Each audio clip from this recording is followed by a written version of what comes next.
இஸ்ரவேல் படைவீரர்கள் பயத்தில் நடுங்கினார்கள்.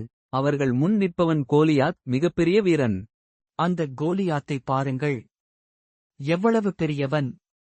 யாராலும் அவனை வெல்ல முடியாது. யாராவது துணிந்தவன் அவனை எதிர்த்து போராடப் போவாரா? அந்த சமயத்தில் சிறிய சிறுவனான தாவீது வந்து சேர்ந்தான். ஏன் அனைவரும் பயப்படுகிறீர்கள்? நம்முடைய கடவுள் நம்முடன் இருக்கிறார். நீ ஒரு சிறுவன்தானே. எப்படி அந்த கோலியாத்தை வெல்லப் போகிறாய்?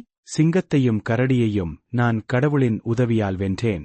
கோலியாத்தையும் அதே கர்த்தரின் நாமத்தில் வெல்வேன். கோலியாத் தாவீதை பார்த்து சிரித்தான். அவன் மிகவும் அவமானப்படுத்தினான். இந்தச் சிறுவனை என்னை எதிர்த்து அனுப்பியிருக்கிறார்களா? ஹா! நீ வாள் ஈட்டிக் கொண்டு வருகிறாய். ஆனால் நான் கர்த்தரின் நாமத்தில் வருகிறேன். தாவீது தனது சில்லிலே கல்லை வைத்து சுழற்றினான். கல் பறந்து கோலியாத்தின் நெற்றியில் பட்டது. சத்தம் விச் தட். கோலியாத் தரையில் உருண்டு விழுந்தான். போர்க்களம் அதிர்ந்தது.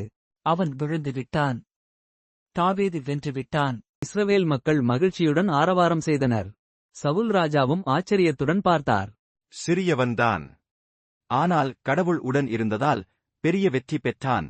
நம் வாழ்க்கையிலும் சிரமங்கள் பெரியதாக இருந்தாலும் கடவுளின் உதவியால் நாம் வெல்ல முடியும்.